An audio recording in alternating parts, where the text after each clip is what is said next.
A week in the sun. What could go wrong? Well, a lot.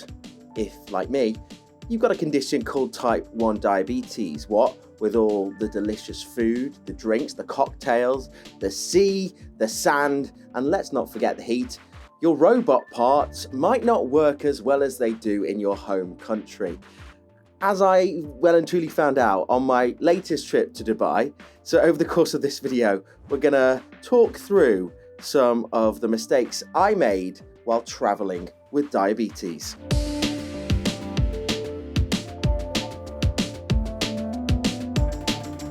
So I'm just packing my suitcase, ready for a flight home tomorrow, back to England. And I just thought I'd document all of the things that went wrong with diabetes so I could make a record of them, learn from them, and maybe they'll help you in the future too. So I use an insulin pump. Where is it? Here it is. It is the Tandem T-Slim. Now that is filled with a reservoir, and I use these little things to insert the cannulas. Now I have had, gosh, I thought I was in grave danger because I thought I only packed 3. Now I usually use 2 in a normal week, so I change it every 3 days. So what happened with the first one is it just fell out naturally because of sun cream and sweat, I'm guessing, going in and out of the pool.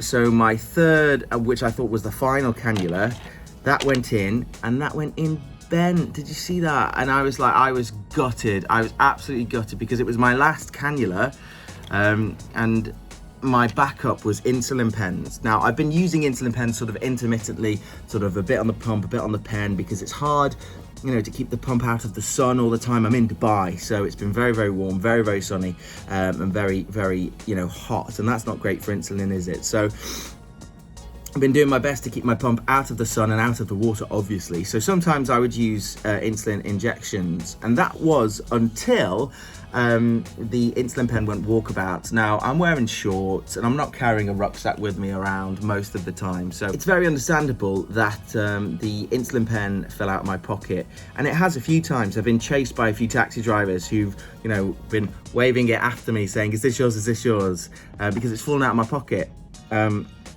I obviously did that one too many times because I was very unlucky and it didn't come back with me.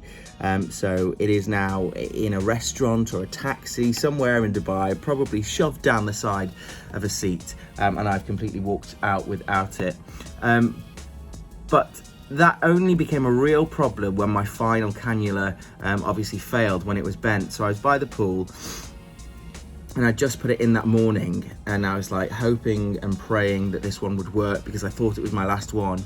But I'm sitting there by the pool, and unfortunately I'm seeing my blood sugar rise and rise and rise, and I'm giving myself huge doses from my pump, like 10 units every sort of 15 minutes, just thinking, please work, please work, please work. Some of this insulin must be working, what's going on here?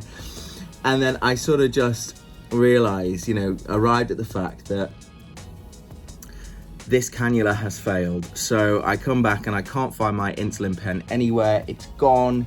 I've lost it in the wild. So I'm thinking I haven't got any way to take any insulin. Now, I've showed you these before. These are the, what do you call them? Syringes that I use to fill up my insulin pump. I basically inject it into the reservoir and then squeeze the insulin in, and I take it from this vial here. Now, here's the thing. I thought that I had no other choice than to inject myself with this, and my blood sugar was really, really high. I was panicking a little bit. So I withdrew a very small amount from the insulin vial and injected into my leg. Now, this needle is not like the fine tip needles that you use with insulin pens. Look at that. Look at that bad boy. You see that? That is a big old needle. It didn't actually hurt at all, really, but at that point I was just panicking. I just needed to get insulin into my body, so I did. I shoved it on in there, and then I realized, oh my god, there is this meme that popped into my head And I thought I'd get myself a lethal dose of insulin. So there's a meme that I popped into my head. I'll try and put it up on the screen so you can see it. And it showed the difference between a normal amount of insulin, so maybe like 5 to 10 units, and then an incredibly large dose of insulin, like 100 units. And I was like, oh my God, I've got no idea how much insulin I put in my body that I've got no way of knowing. No way at all. I mean, that doesn't tell me anything. I don't know how to read that in terms of units of insulin. So I panicked a little bit. So I went and got myself a very, very large meal and made sure I had a dessert afterwards. And it was all fine. It was all fine. I just really, really panicked. But then I was thinking, how the hell am I gonna, I've got like 2 more days left on this holiday. How the hell am I gonna get any insulin into me? And then thank God I found another, you know, what do you call these? A pump site in my suitcase. So luckily I'd packed a 4th one. Oh, I just knew that, like, when I was packing to come here, I'd literally just had a big delivery of pump consumables, so all the bits that you need to use your insulin pump. But I didn't, so I have this system where I have a drawer with the pump stuff that's ready to go, and then I keep the sort of spare stuff, the stuff that I'm going to use a lot later on, sort of at the top of my wardrobe, still in their boxes. And I thought, I just had a delivery. I was just, you know, like restocking everything, and I just thought, I'll just take the ones that are here. I've got my insulin pens. I'm surely not going to need that many. I thought I'd be using more insulin pens than pumps, to tell you the complete honest truth. But yeah, oh my God, I really thought I'd messed up there, but I didn't. It's fine. I packed an extra one. And I think that's the thing. Always pack a lot more than you think you'll need, just for your peace of mind, because, you know, I don't want to be stressed about diabetes on my holiday. Okay, yeah, my blood sugar has been like a roller coaster because, you know, having a few beers by the pool, I'm eating sushi regularly, more than I would usually eat it, or, you know, I want a burger, I want some chips because I'm on holiday. I'm allowed those things because I'm on holiday. And then obviously the heat does things to your blood sugar. I'm going to show you some of the graphs that I've had over the past few days here in Dubai, and you will be able to see that my blood sugar has not been incredibly well controlled. So to add all of that together with the fact that I thought I'd really got myself into a tricky situation, I didn't need that. And if I'd just packed a couple more of these, then that would have been so much better. Also, another thing that I've just realized, because I'm packing and collecting all my stuff up, I've cracked this vial. I think this is brand new. This hasn't been used yet. It's all cracked, look. Look at that. That makes me really sad. This was just in the fridge. That was a top tip that I've worked out. So first top tip, pack way more than you think you need. Like, I only brought 2 Freestyle Libre sensors. I ripped one off in the first 20 minutes of being here. So another top tip that I found, I guess this is something that people do regularly. I've dumped out all of the minibar stuff. I mean, can you even see that? I've dumped out all of the minibar stuff up here, and I've taken over the fridge, firstly, for water to stay hydrated, but I've used it as an insulin fridge. So that's been really good, because, I mean, the aircon isn't fantastic, and I don't really know how to work it. I've been banging on this button here to try and make it go lower, but it doesn't really seem to be listening to me. But there we go.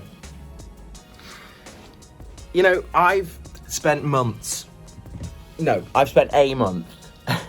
abroad with no regular access to healthcare teams and all that sort of stuff, and I managed fine before. I did a month, so why did I not manage that well doing a week in Dubai?